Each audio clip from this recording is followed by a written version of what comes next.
Bonjour à vous. Comme je vous le disais dans l'épisode sur le paradigme, Swadi essaye de préparer les gens aux questionnements soulevés par cette chaîne afin de les retenir. Juste après le premier volet de préparation sur le paradigme, a suivi un deuxième volet sur les troubles de la personnalité. Un volet qui restera comme une œuvre majeure de manipulation et je vais vous expliquer pourquoi. Si vous êtes curieux de revoir ce deuxième volet avec un autre regard, accordez-moi quelques minutes.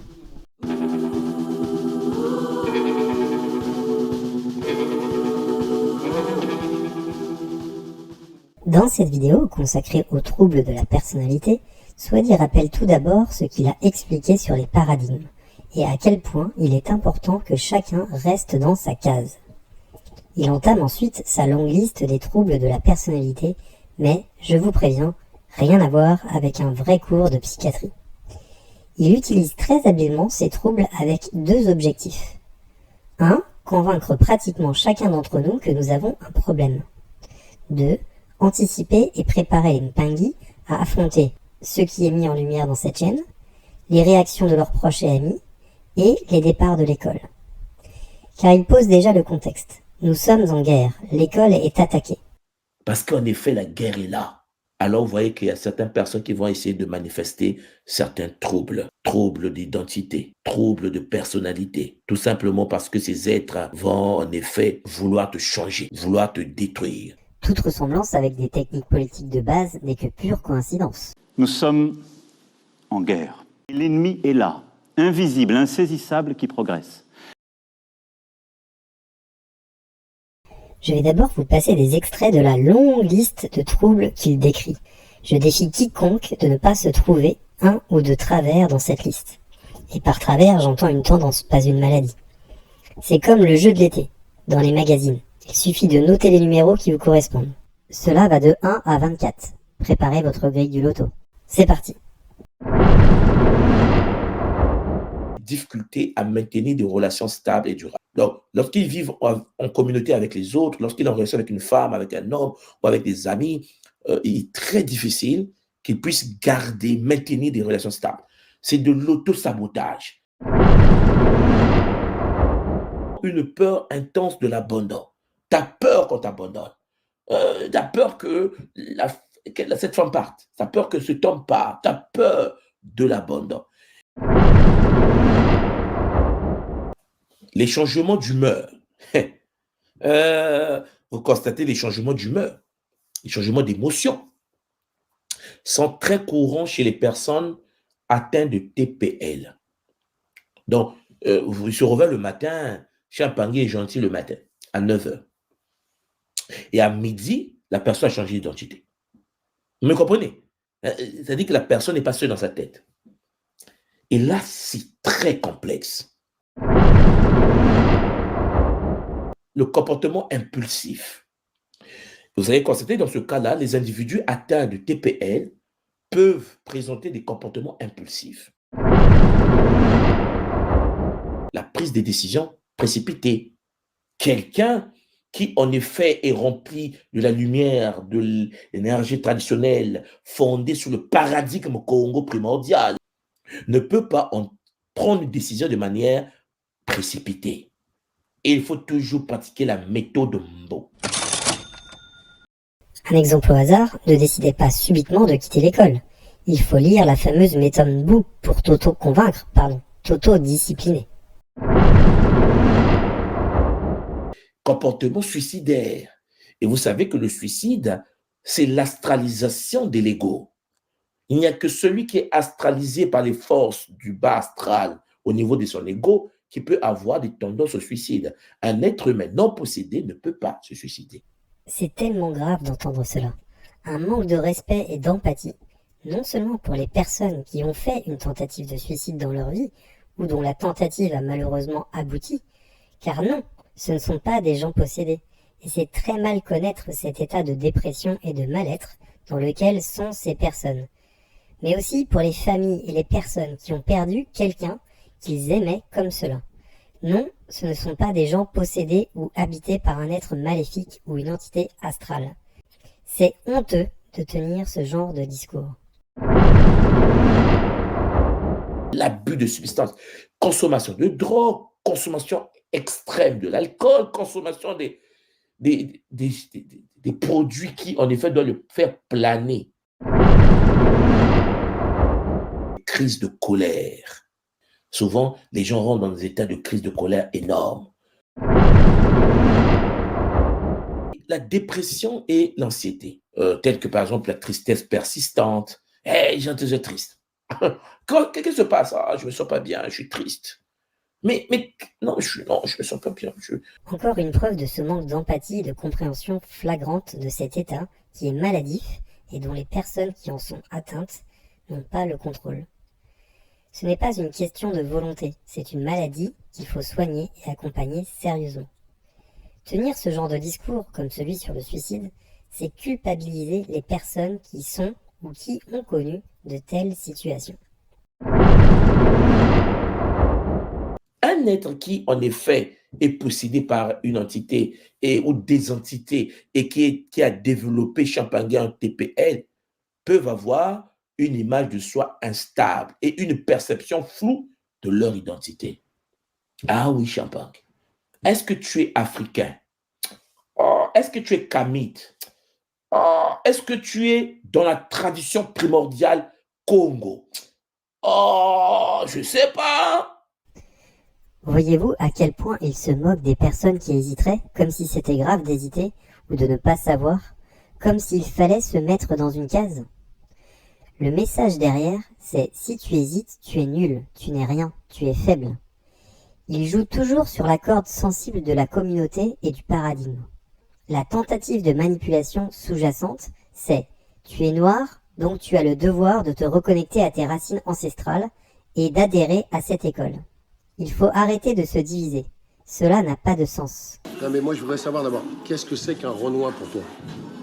C'est super simple. Pour moi, un noir, c'est cheveux crépus, peau ébène, qui a ses ancêtres qui ont vécu l'esclavage.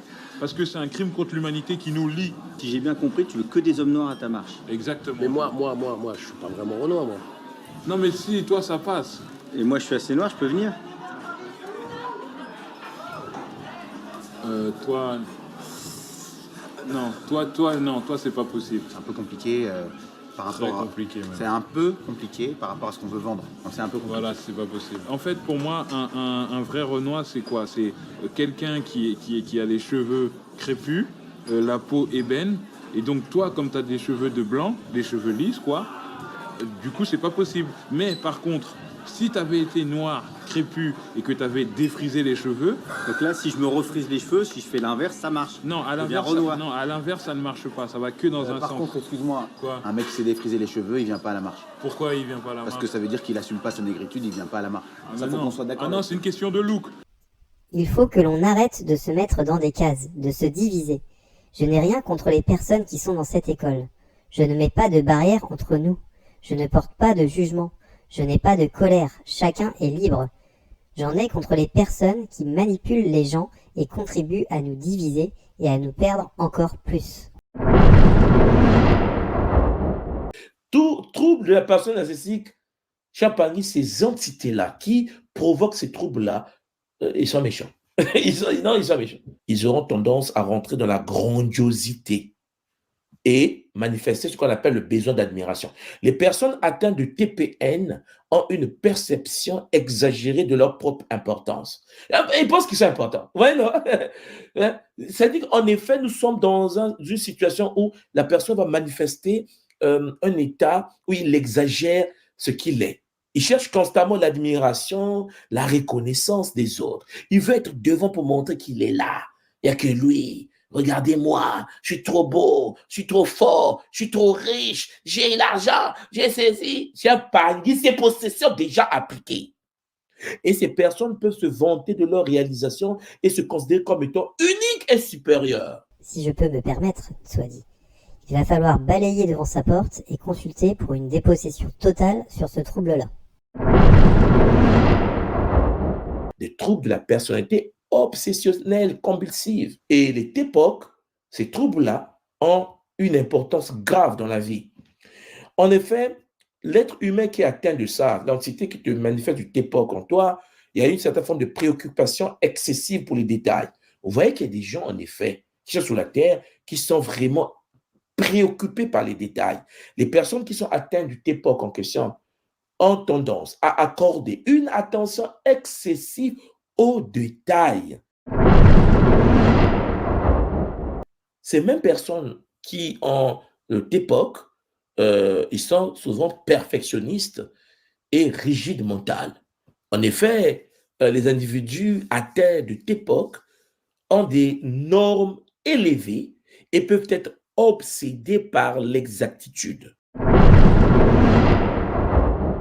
Paranoïaque. Allez, les paranos.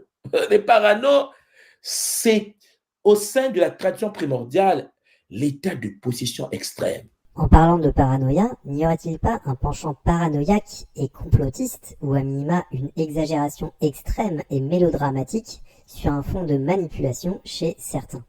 Si je peux me permettre, il va falloir une bonne séance de dépossession à la prochaine RIC.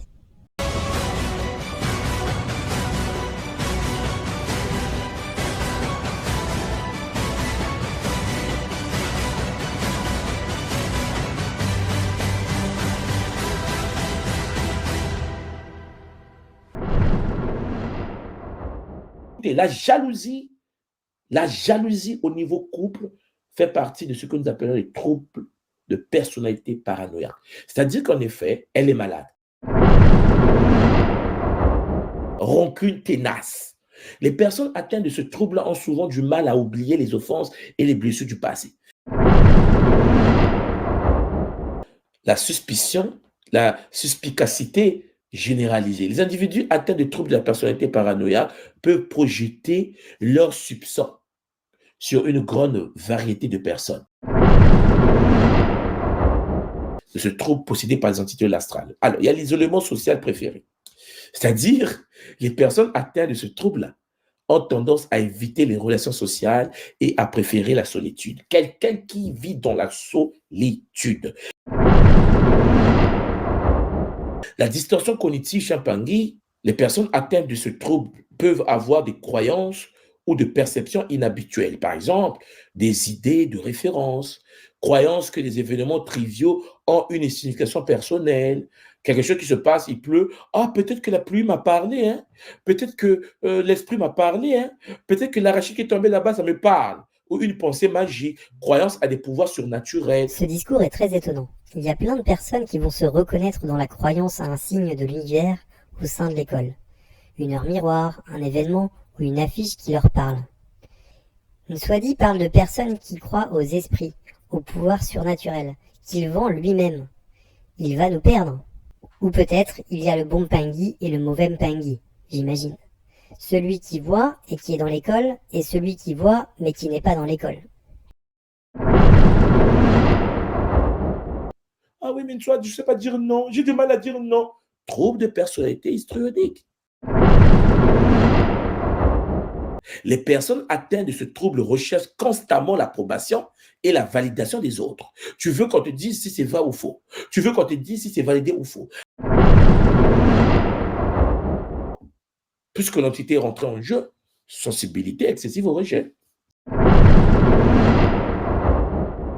Évitement des activités nouvelles ou des performances publiques. Les individus atteints de troubles de la personnalité évitante peuvent éviter les occasions où ils pourraient être sous les feux de la rampe. Difficulté à prendre des décisions. Les personnes atteintes de ce trouble de dépendance ont du mal à prendre des décisions dans leur vie quotidienne sans le soutien ou l'approbation des autres. Elles se sentent souvent incapables de faire face aux défis et ou aux responsabilités par elles-mêmes. La liste est longue. Et si vous regardez votre grille, vous avez dû cocher quelques cases. Nous sommes tous habités par une force astrale. Nous sommes tous malades. Un état écephétique, métatronique, démoniaque. Trouble d'identité. Trouble de personnalité. Puisqu'il est possédé. Les forces de l'astral vont rentrer dans le game.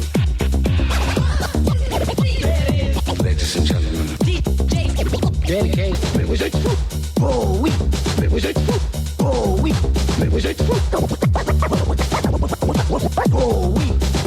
Le fanatisme astral s'installe il est possédé. Elle est malade. Celui qui est astralisé. Mais vous êtes fou. Oh oui. Mais vous êtes fou. Mais vous êtes fou. Oh oui. Mais vous êtes fou. Mais vous êtes fou. Oh oui. Mais vous êtes fou.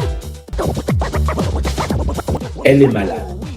Nul doute que vous vous êtes reconnu dans une ou plusieurs tendances que vous pourriez avoir sans que cela soit maladif. Nous sommes tous malades. Et que nous conseille Nswadi dans ce cas? L'unique solution est de pouvoir se rapprocher de l'ordre primordial, de la source unique, du divin intérieur en lui, l'activer, afin que cet être puisse manifester le sacré et que toutes les entités en jeu en lui puissent être débarrassées, puissent être, enlevées, supprimées et renvoyées dans l'univers de l'astral. Et vous comprenez pourquoi nous travaillons matin, midi, soir, afin de dire aux nôtres qu'ils ont besoin de thérapie, ils ont besoin d'aide. Il faut des gars gataki, des gars kikoko, des gars basi, des êtres qui maîtrisent la méthode Mbu. Chacun d'entre nous aura identifié un défaut, un trouble même léger. Et heureusement, l'école est là. Venez vous soigner. Tous ces mouvements jouent sur nos failles et nos faiblesses pour nous aspirer. C'est typique de tous les mouvements à dérive sectaire ou les mouvements qui essayent d'abuser des gens. La maladie, la perte d'un proche, la solitude, une tristesse, un mal-être. Mais cela peut être aussi quelque chose de plus anodin, mais qui nous touche. Par exemple, la timidité, l'indécision. Tout est bon pour nous convaincre et nous aspirer. La plupart des personnes rentrent dans l'école soit à cause d'une de ces failles, soit pour se reconnecter à la tradition. Une promesse de reconnexion à la tradition, alors que beaucoup de choses n'ont rien à voir, mais vraiment rien à voir avec la tradition, et ne sont qu'un mélange de choses empruntées à d'autres religions ou cultures et à des concepts du New Age. La plupart des personnes en Afrique le voient, et c'est pour cela que cette soi-disant école fonctionne aux Antilles, en Europe et ailleurs, mais très peu sur le continent. J'en viens maintenant à la deuxième partie, l'utilisation de ces troubles par Nswadi pour régler ses comptes, anticiper et préparer les Pengui à affronter ce qui est mis en lumière dans cette chaîne, les réactions de leurs proches et amis et les départs de l'école.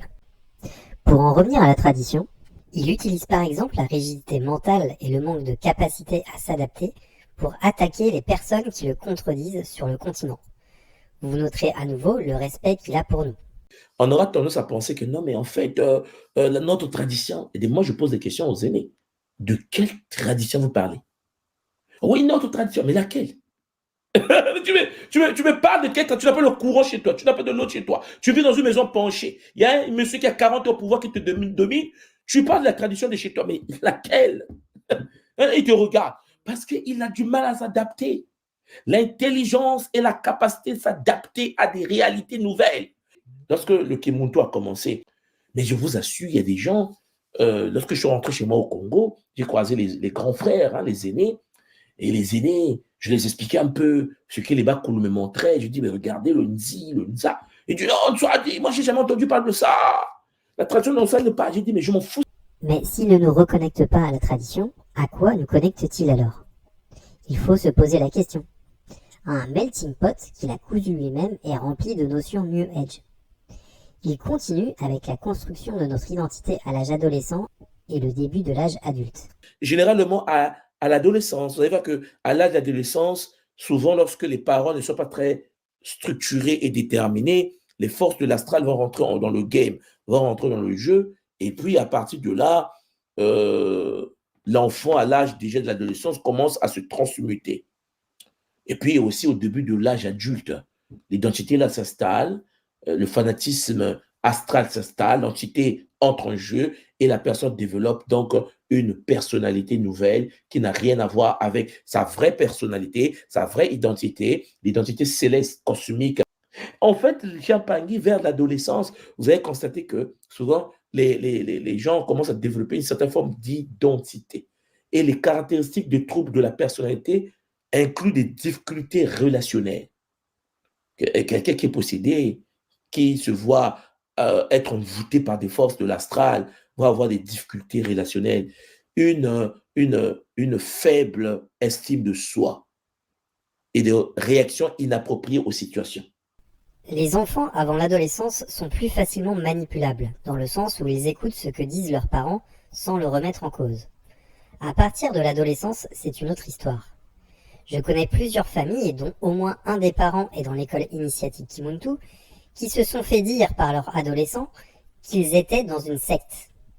Swadi anticipe donc, comme à son habitude, pour mettre dans la tête des gens que si ils entendent cela, c'est que leur enfant est déjà astralisé, comme il dit, alors qu'il est juste lucide et voit les choses avec du recul. Au passage, le comportement qu'il décrit est propre à l'adolescence. Il est juste honteux, voire même dangereux, de tenir ce genre de discours. Nous aimons nos enfants adolescents. Veut-on nous faire croire qu'ils seraient possédés? Vraiment? Il piquait sa crise.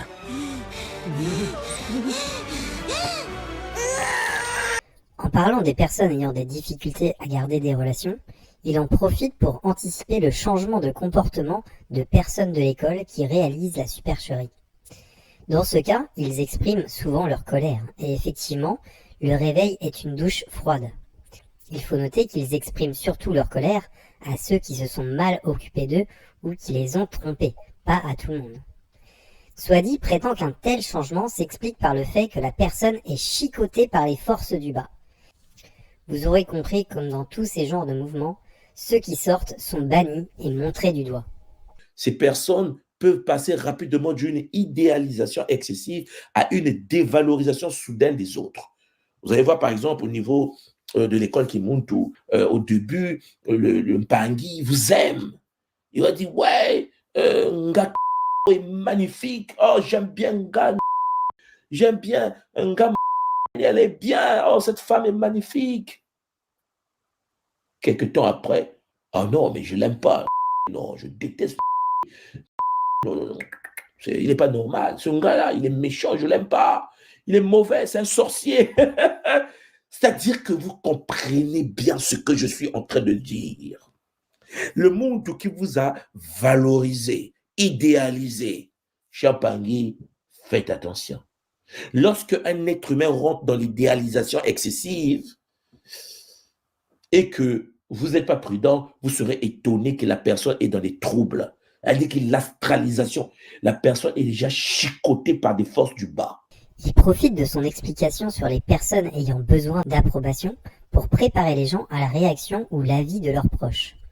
Il ne veut pas que vous en parliez à vos parents, vos amis, votre conjoint, avant de rentrer ou de continuer dans son école, s'il n'était pas d'accord.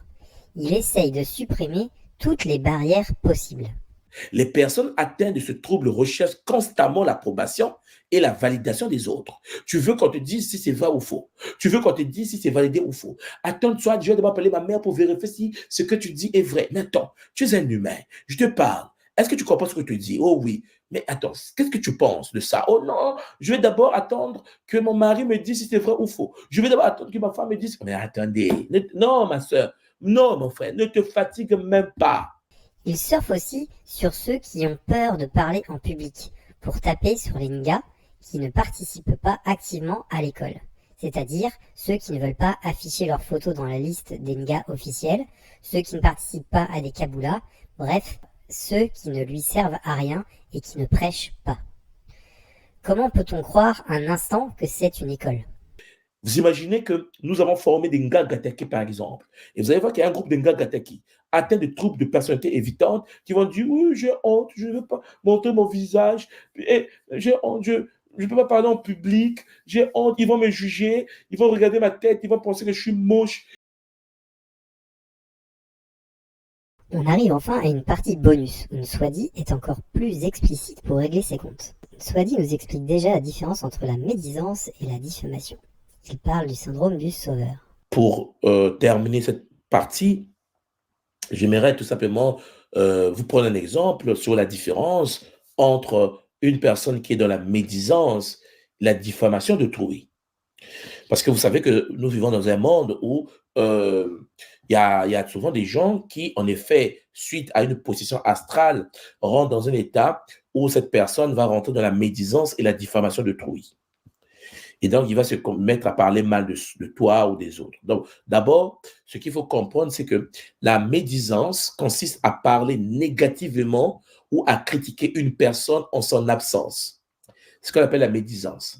Tandis que la diffamation consiste à répandre des fausses informations préjudiciables sur quelqu'un.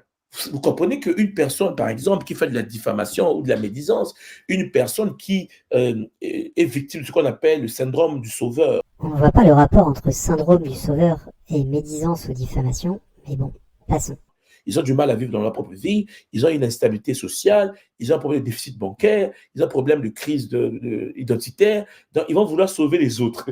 Alors d'après Nswadi, une personne qui a un déficit bancaire, un problème d'identité, une instabilité sociale ou des problèmes de vie est poussée à sauver les autres.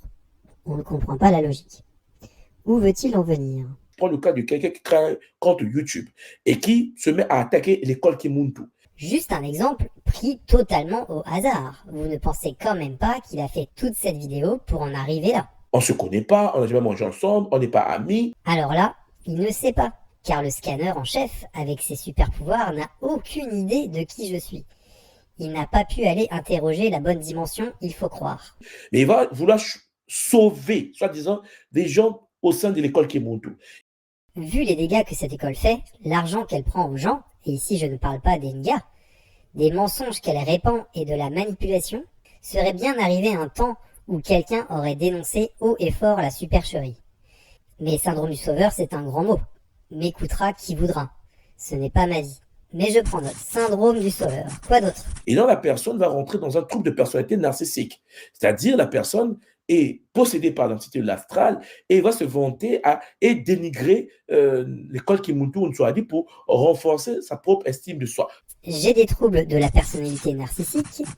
Je suis possédé par les forces de l'astral. Je manque d'estime de soi.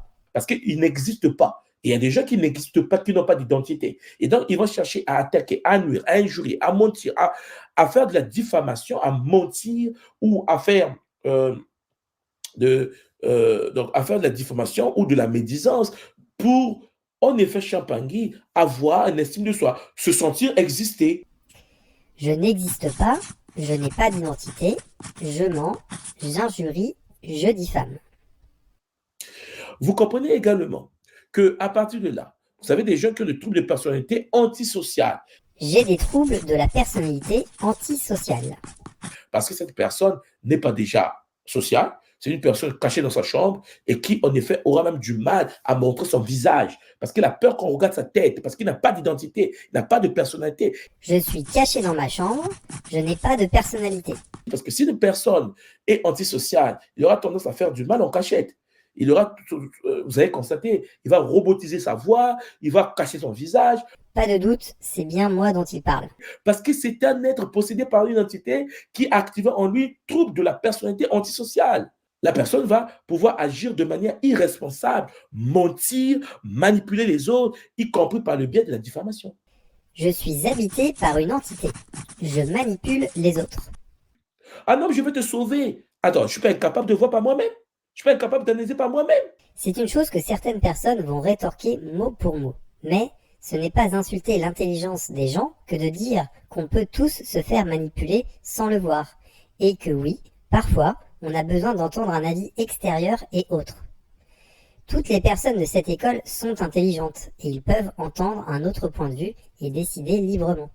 Fait qu'il y a certaines personnes qui vont vouloir nuire, vouloir vous nuire, parler mal de vous, parler mal des gens. Je dénonce ce que fait cette école et principalement ce que fait Nswadi. À aucun moment, je n'ai ciblé les personnes dans cette école, à l'exception de celui qui lui emboîte le pas, car ce sont toutes de belles personnes au contraire. Parce qu'en effet, il y a une certaine forme de rejet, parfois, d'eux-mêmes ou par la société. Il a été rejeté par sa mère, été rejeté par son père, était un enfant qui a grandi en difficulté. Donc, pour exister, il doit chercher à nuire la vie des autres, de l'œuvre des autres pour exister. Je suis rejeté par la société. J'ai été rejeté par ma mère. J'ai été rejeté par mon père. Je nuis à la vie des autres. Lorsque quelqu'un vous dit, oui, ce que Nswadi fait, ça va devenir une secte parce qu'il veut sauver les Noirs. Ce que Nswadi fait là, c'est jouer encore une fois sur l'aspect communautaire. Et si je dénonce cette école, c'est qu'au contraire, elle nous manipule, comme ce que font d'autres mouvements que Nswadi dénonce à raison, et comme l'ont fait dans le passé des colons, des brutes et des voleurs, pour s'enrichir ou à des fins de pouvoir et d'ego. C'est perdre la communauté et non la soigner. Donc non, tu ne vas pas sauver les Noirs. Tu nous exploites et tu nous perds. Vous comprenez? Parce qu'ils se sont menacés. Parce qu'en se sentant menacés, ils se sont trahis. À l'intérieur de soi, ils se sont trahis. Et donc, qu'est-ce qui va se passer? Il va rentrer dans l'état de parano. Je me sens trahi, je suis parano. Une petite conclusion?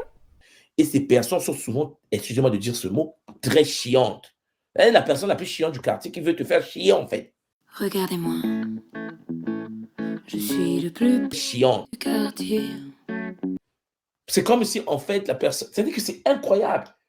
C'est de l'abus, quoi. Parce qu'il a un problème de personnalité. La personne manifeste une certaine forme de comportement toxique qui le pousse vers un état icéphétique, métatronique, disons, démoniaque. Je suis la personne la plus chiante du quartier. Alors maintenant, à mon tour.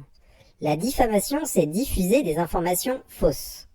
Tout ce que je diffuse est basé sur les cours de l'école, que j'ai, sur les prix des formations et autres méthodes de l'école, que j'ai, sur ce que Nswadi dit lui-même et diffuse, je ne l'invente pas, sur ce que je sais ou qu'on me rapporte et qui est vérifié.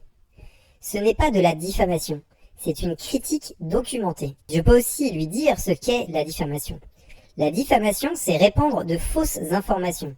Et c'est ce qu'il fait ici, car il ne sait pas qui je suis. Pire que cela, il a fait de la diffamation honteuse sur des personnes qui ont quitté l'école en répandant la rumeur qu'ils sacrifiaient des animaux. C'est vraiment, mais vraiment, pitoyable. Quelqu'un qui est fou ne peut pas vous influencer, vous. Je ne sais pas si vous me comprenez. Elle est un fou influence un fou. Vous me comprenez? Si un fou t'influence, c'est que tu es toi-même atteint de quelque chose. Et donc, souvent, vous allez constater que des personnes fragiles qui sont aussi possédées ou qui sont dans une forme de fragilité, pas encore possédées, mais qui vont se sentir attirées par cette énergie, auront tendance à être attirés pour se faire eux-mêmes aussi posséder. Bien sûr, comme tous les mouvements sectaires, ceux qui partent sont bannis et montrés du doigt. Il le redit, si jamais vous pensez comme moi, c'est que vous êtes fou. Si vous êtes attiré par ce que je dis, c'est que vous êtes possédé ou que vous allez le devenir. Je ne le vous dirai jamais assez, vous êtes intelligents et vous êtes de belles personnes. Vous êtes potentiellement manipulables, comme moi, comme nous tous. Penser par soi-même et avoir un esprit critique, ce n'est pas répéter ce qu'on vous dit, c'est réfléchir pour vous demander si cela fait vraiment sens. Je laisserai donc sur ce coup-là la conclusion à Nswadi, qui vous met en garde avec un beau lapsus sur la manipulation faite avec bonheur et efficacité. Et donc, c'est pour cela qu'il est très important de comprendre que vous devez faire des choses par vous-même. Vous devez analyser des choses par vous-même. Vous devez expérimenter les choses vous-même pour éviter d'être manipulé avec bonheur et efficacité. Efficace, efficace, efficace, efficace, efficace, efficace, efficace, efficace, efficace, efficace, efficace, efficace, efficace, efficace. Car oui, Nswadi nous manipule avec bonheur et efficacité. Cette école a agi dans l'ombre pendant 10 ans. Mais on ne peut pas laisser nos frères et sœurs se faire avaler en promettant une reconnexion à la tradition, alors qu'on leur sert un melting pot de plein de choses dont du New Age, en se faisant dicter une voix et en se faisant piller gentiment dans le Zola, bien sûr. Donc, je vous le redis, à tous, c'est le moment de parler. C'est le moment d'avoir du courage. L'école agissait dans l'ombre, et il y a besoin de tous les rayons de soleil que vous êtes pour la mettre à jour. Merci à tous ceux qui aident. À tous, prenez soin de vous.